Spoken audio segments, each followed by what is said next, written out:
for today's mission, which we'll be entering very shortly. LC-1AC. Radar brief, the Centaur logs has gas indications. LD net 1.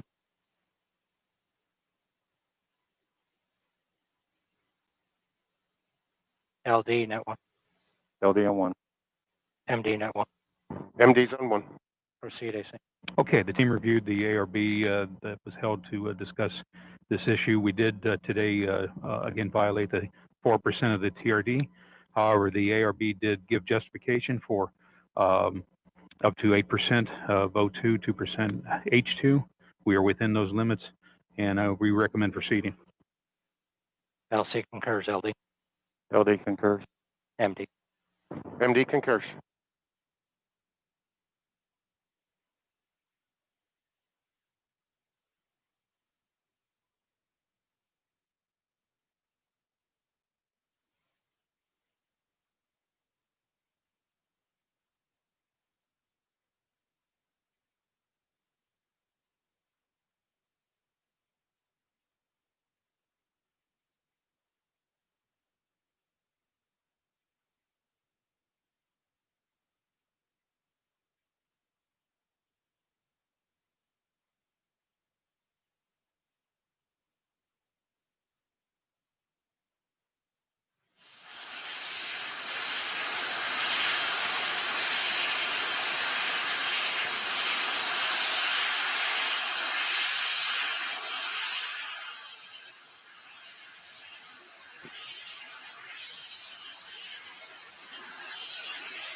LC step 800. All secondary decoms verified on RF link.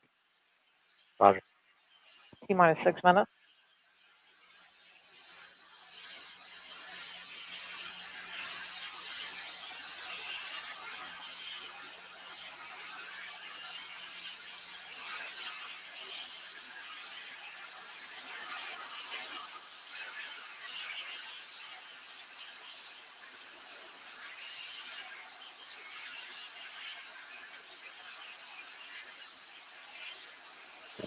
LC, LD on 1. Go LD. Please coordinate a new T0 of 22:32. Copy 22:32 total. Good copy. Atlas LO2 at flight level. Roger. RC LC net 1. RC. Please coordinate a new T0 22:32. Copy 223200 Zulu inward. T-minus 5 minutes. LC LOX 2. Go. Centaur LO2 at flight level. Roger. LC to flight control. Go flight. Okay, we just heard the launch director direct the launch conductor to set up for a new T0 of 5:32 p.m. Eastern Time. We will make that adjustment when the clocks enter the built-in hold here in just a few moments, about 30 seconds from now. Roger.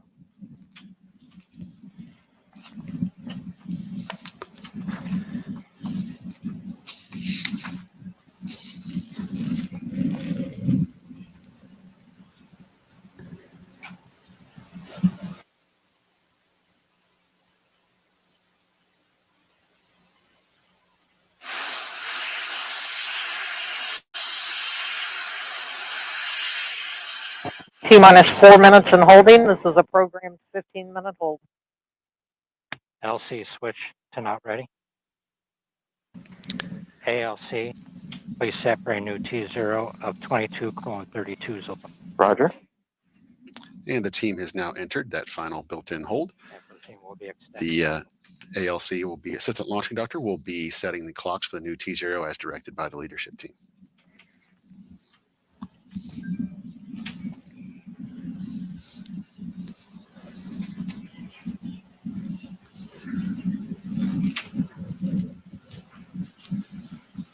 This is Dusty on my phone.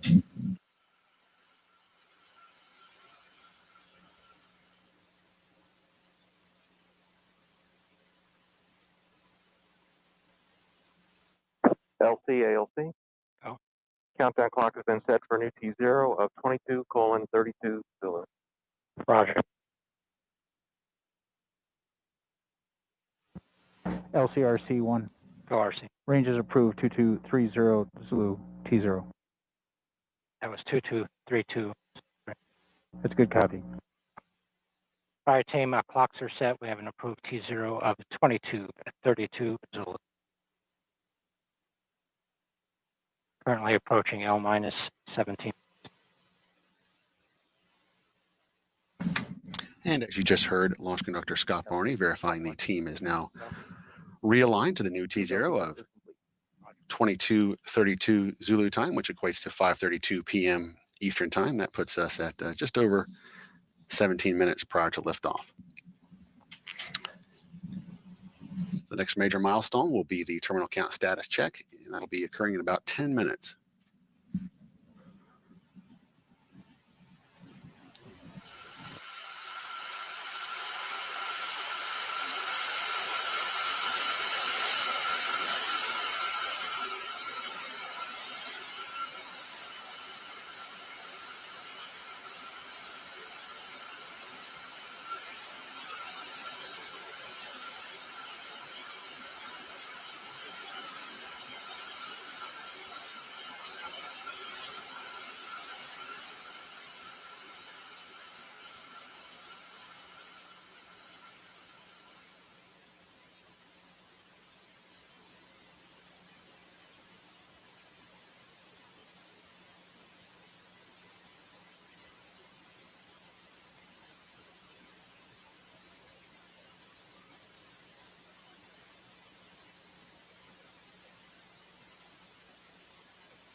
As I mentioned earlier, today's launch is ULA's 29th for the NRO.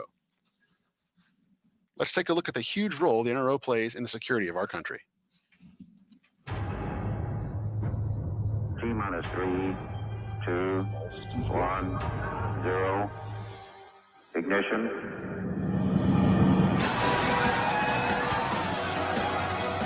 We are the agency that made the impossible possible, protected the world, and brought technology to levels undreamt of. The race to space was a series of firsts, and we were there. We were the first to surveil our adversaries from the high ground of space, literally taking technology to new heights, watching our adversaries, guarding against the threat of nuclear war, and providing strategic advantage to our nation. We were the agency no one had heard of because we worked in total secrecy. But we've stepped out of the shadows, and we are writing the next chapters of American space technology. We are the National Reconnaissance Office, the NRO, the world leader in our tradecraft, collecting top secret imagery and signals from space. Natural disasters threaten thousands of lives.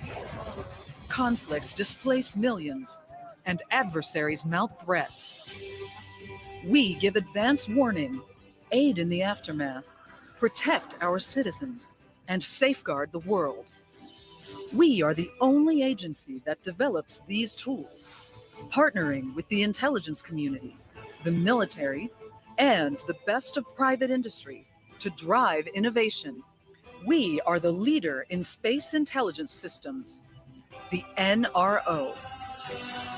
At the heart of it, our people who take satellites from idea to orbit, focusing talent and resources, developing, building, launching, operating sophisticated NRO systems that help us maintain global vigilance 24/7, 365. Small sats made possible by miniaturization, reducing costs and expanding possibilities. Large satellites with capabilities designed to answer our toughest national security questions. Pioneering achievements on the ground, where analysts bring it all together. How do we do it? By investing in the latest research and development, using augmentation, automation, machine learning, and artificial intelligence, employing acquisition strategies to encourage competition, enabling us to work with the industry's best and brightest, Like-minded people, committed to technology without limits.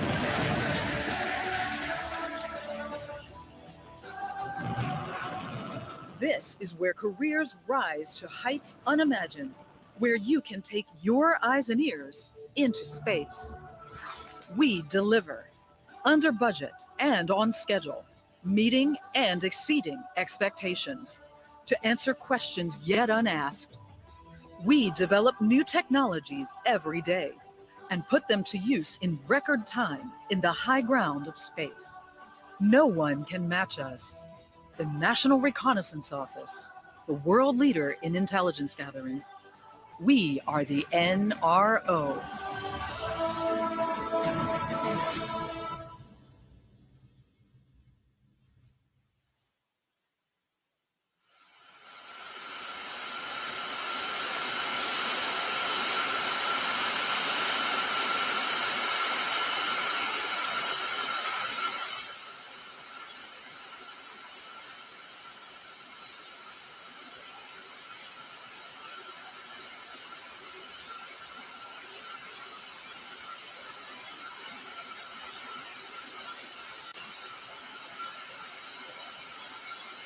LC Fuel 2, Go Fuel 2. first step 860, Centaur LH2 at flight level. Roger. LC Peony 2. Go.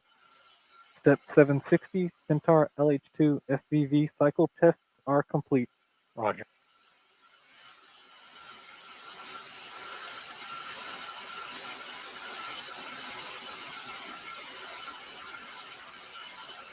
Till minus 11 minutes.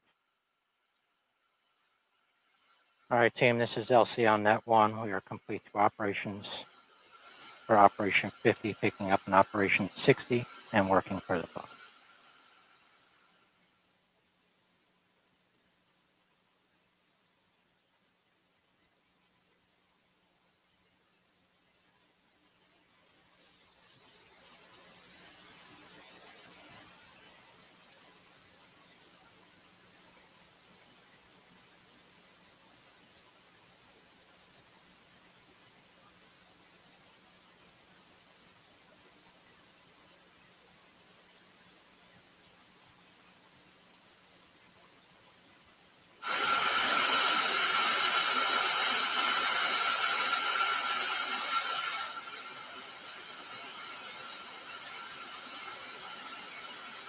All communications switch to channel 1. All personnel and visitors remain in present position until launch. Maintain operational silence in the LCC. Terminal count briefing. If a condition exceeds a launch constraint anytime after the terminal count status check, the observer shall announce hold, hold, hold on channel 1, identify the station, and briefly state the reason for the hold. Flight control, perform launch on time verification. Roger. OSM, place SRB ignition SNA switch in the enable position. And you're coming through kind of weak on that one. SRB ignition enabled. Roger. Locks 2, verify CISA purge flow, flowing GN2 to the CISA. Verified. OSM, verify the FCO, RCO, and OSM hold fire switches are in the pro seat. In a few moments, launch conductor Scott Barney will pull the launch team for the final go to pick up the countdown. 29 engineers and managers are polled for system status and readiness to proceed. This is the final status check for all ATS vehicle systems, ground systems, spacecraft, and the U.S. Space Force Eastern Range. The vehicle system readiness poll includes electrical systems, hydraulics, pneumatics, propulsion systems, flight control, and propellants. Let's listen in as Scott Barney performs the final polling here in about 30 seconds.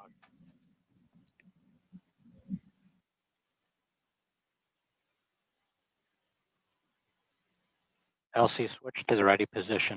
All steps are complete prior to the status check.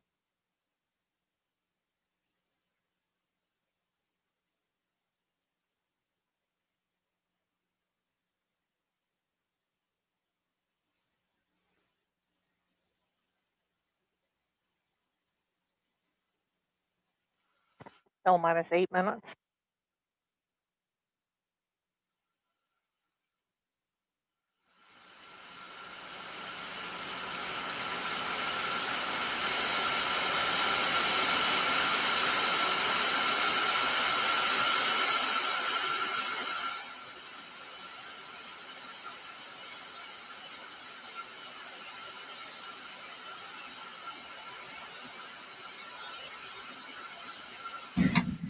And my apologies, we are now about 30 seconds away from that final status check occurring.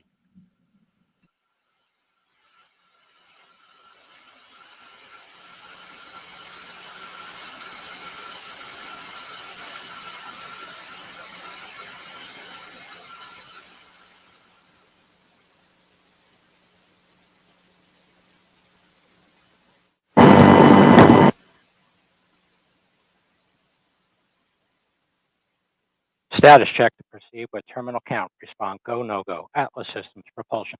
Go. Hydraulics. Go. Pneumatics. Go. LO2. Go. Water. Go. Centaur Systems, propulsion. Go. Pneumatics. Go. LO2. Go. LH2. Go. Gas. Go. Electrical Systems, airborne. Go. Ground. Go. Facility. Go. RFFTS.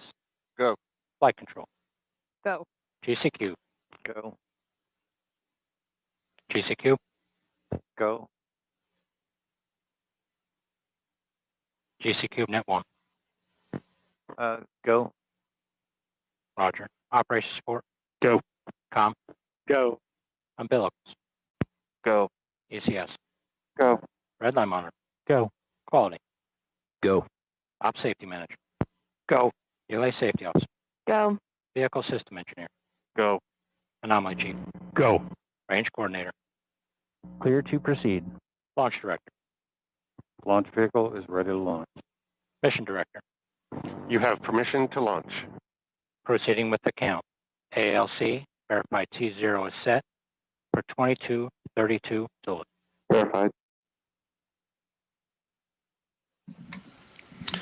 Polling is complete. The ULA launch team and the NRO mission director are go for launch. From T-minus 4 minutes until launch, you'll be listening to Scott Barney and his team performing the final steps in the countdown procedure. You'll hear the team call out that topping has been secured, followed about a minute later by the call out for transferring the Atlas and Centaur stages from ground facility power to internal battery power. At T-minus 1:55, the team will command the launch sequencer to start, followed shortly by securing the Centaur liquid hydrogen and Centaur liquid oxygen topping activities. At T-minus 140, the team will command the flight control system to launch enable and arm the flight termination system. In the final minute, Atlas tanks will be verified at flight pressures, followed by a verification of Centaur tank pressures. A final status check of Atlas, Centaur, and NROL 101 readiness is conducted at T-minus 25 seconds. At T-minus 3 seconds, the RD-180 engine will roar to life. After liftoff, you'll hear the voice of Rob Kesselman providing launch vehicle Ascent data.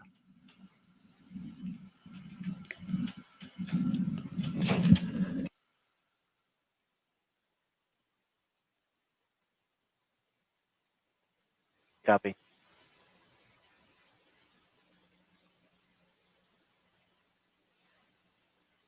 Not it here. You're on net 1. This is Atlas Mission Control at T-minus 4 minutes and holding. We anticipate releasing the hold in just a few moments. On my mark, the time will be T-minus 4 minutes and counting. 3, 2, 1, mark.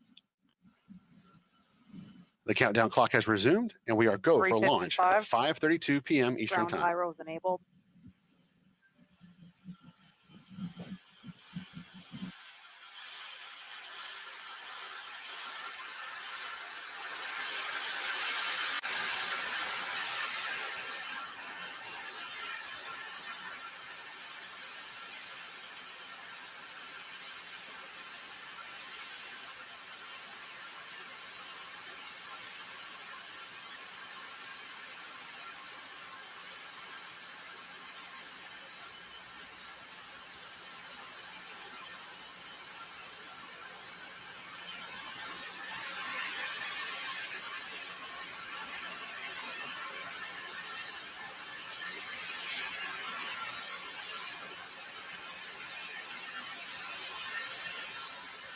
T-minus 3 minutes. Securing LO2 topping. Atlas tanks to flight pressure. 250. FTS internal.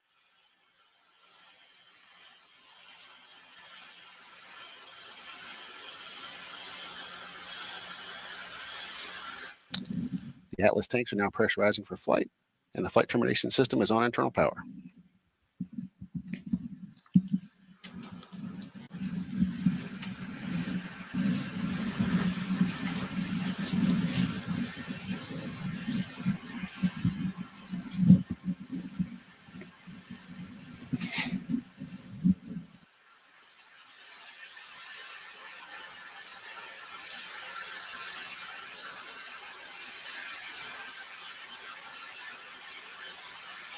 159, Vehicle internal. 155, Launch sequencer start. 150, Securing Centaur LH2. Securing Centaur LO2.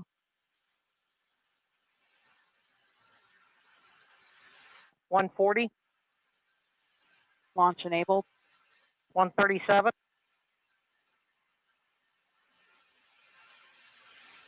FCS armed.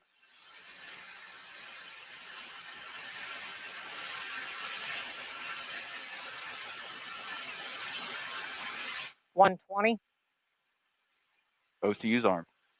FCS count started. 115, Produce ECS for launch.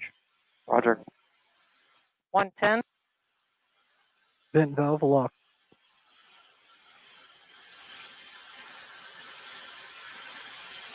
T-minus 1 minute. Rock, report range status. Range green. The launch vehicle, payload, ground systems, and eastern range are all go for launch.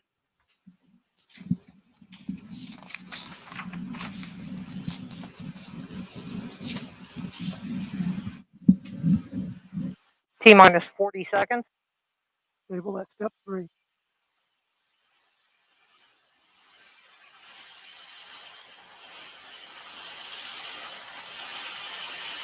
$28, Yes, reduced for launch. Roger. 25, Status check. Go Atlas. Go Centaur. Go NROL 101. With that call, the NRO 101 mission is ready to launch. T-minus 10, 10, 9, 9, 8, 8, 7, 7, 6, 5, 4, 3, Atlas ignition, 2, 1, 0, and liftoff. Lift off to the Atlas NROL 101 mission for the National Reconnaissance Office. You are hearing the voice of Rob Kesselman providing launch vehicle Ascent data. Roll maneuver. Ready 180, hits on the closed loop engine control. Atlas has now completed its pre-programmed switchover maneuver. Now at 28 seconds into flight, Atlas is 2 miles in altitude, going at 1,200 miles per hour. RD 180 has throttled down slightly as expected. Engine response was good. RD 180 past Mach 1. Engine pump speeds and injector pressures are in family for this thrust level. SRBs look good. RD 180 has throttled back up as planned. Mach 2. Now 70 seconds into flight, Atlas is 10 miles in altitude, 5.9 miles in altitude, 2,100 miles plus.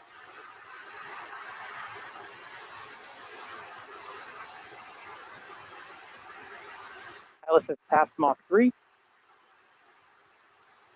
Standing by for SRB burnout. We have burnout on all 3 SRBs. Standing by for jettison.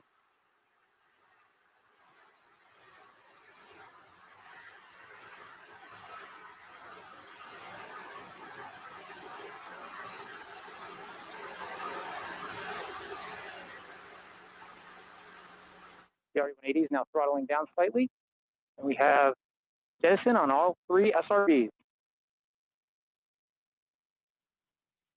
Okay, all personnel Net 1 start system securing for Operation 7. Now past Mach 5. Approximately 2 minutes remain in the Atlas booster phase of flight.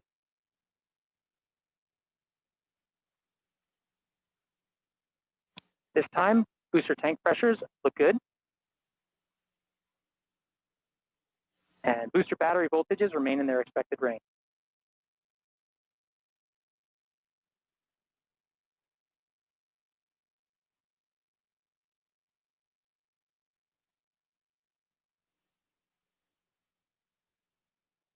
RD-180 continues to operate as expected.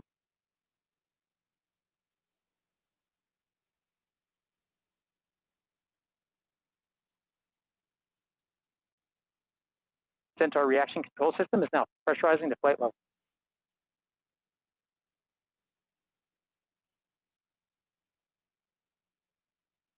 We are now 3 minutes into flight on the L101 mission. Atlas is now 66 miles in altitude, 125 miles downrange, traveling at 7,500 miles per hour.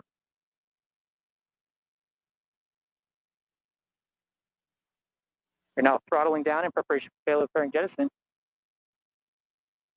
And we've had successful payload fairing jettison and successful CFLR load deck jettison. Atlas is throttling back up after the separation event.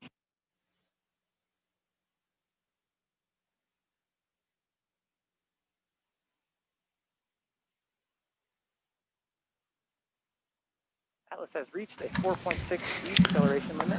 Though they look the same, this evening's Atlas V rocket lifted off with new solid rocket boosters.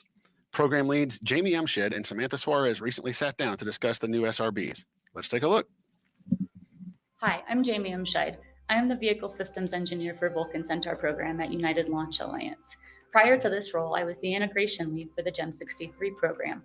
With me today is Samantha Suarez, Systems Engineer and Integrator. Together, we led the integration program for the GEM 63 on Atlas V. NRO L101 will be the first mission to fly those SRBs. Under a strategic partnership, Northrop Grumman was chosen to be the sole provider of solid rocket boosters to United Launch Alliance for our family of rockets. It's a lower cost alternative to the SRBs that have been flying on Atlas V since 2003. So one of the interesting parts or challenging parts of integrating these motors is you have to be able to swap out the SRB and make sure you're not increasing risk to the Atlas launch vehicle, and additionally that you're meeting system performance requirements. The main thing was setting a really strong requirements foundation, working with our system level teams and ensuring that we flowed system level requirements down to the design requirements and that the supplier built to those. Also understanding with those requirements which ones did have some flexibility so that when we ran into challenges as we were developing these motors, we could react appropriately, and understanding verification of those requirements. Northrop Grumman would go through incremental design phases for the motors. They started with a system requirements review, then progressed into preliminary and critical design reviews. Every step of the way, our government customer was a partner in that process. Once you get through your design phases, then you get to go do the fun part, test. So there's a lot of different phases of testing. So you'll have some early on development testing for like proof of concept. You get into component specific stuff. For the SRB itself, there's two major tests, structural and performance. Structural, we did what was called super proof, where you pressurize the case and you apply loads on it and ensure that the case functions as intended when it's under load. Then you have static fire, which is how you validate the performance of the motor. Static fire is unique for solids in that with an SRB, you don't get to fire it before you fly it. So the qual is crucial. After the flight of L101, we will actually be transitioning the Atlas V over to GEM 63s after 2021. Same year, 2021, we're going to be flying the first Vulcan Centaur, and Vulcan Centaur will use the larger, more powerful variant of the motor, the GEM 63 XL. Flying the GEM 63 first on Atlas gives us an opportunity to have more confidence in that first flight of Vulcan Centaur. And it also allows us to reduce the cost of the Atlas V and make it more competitive in the launch market. I was on the program for 4 years, and I don't know about you, but I'm pretty excited. I am so excited, and I know we're not the only ones. There's a ton of people from ULA, Northrop folks, and the U.S. government that were all key contributors to this program, and I'm definitely ready to see it fly.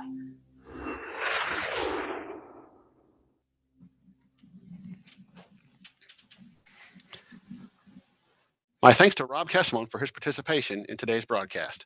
Stay updated with the mission on ULA's live blog at ulalaunch.com or join the conversation on social media. Before we sign off, we'll take you to another look at liftoff, which occurred at 5:32 p.m. Eastern Time. I'm Dylan Rice on behalf of the ULA launch team. Thanks for joining us and have a great evening. With that call, the NRO 101 mission is ready to launch. T-minus 10, 9, 8, 7, 6, 5, 4, 3, Atlas ignition, 2, 1, 0, and liftoff. Liftoff to the Atlas NROL 101 mission for the National Reconnaissance Office. You are hearing the voice of Rob Kesselman providing launch vehicle ascent data. Roll maneuver. Ready 180 with summit. Closed loop engine control. Atlas has now completed its pre-programmed pitchover maneuver. Now at 28 seconds into flight, Atlas is 2 miles in altitude, going at 1,200 miles per hour. Party 180 has throttled down slightly as expected. Engine response was good. Party 180 past Mach 1. Engine pump speeds and injector pressures are in family for this thrust level. SRBs look good. Party 180 has throttled back up as planned. Mach 2. Now 70 seconds into flight. Atlas is 10 miles in altitude, 5.9 miles in altitude, 2,100 miles plus.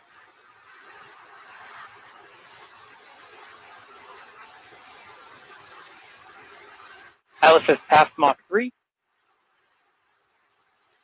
Standing by for SRB burnout. We have burnout on all 3 SRBs. Standing by for jettison.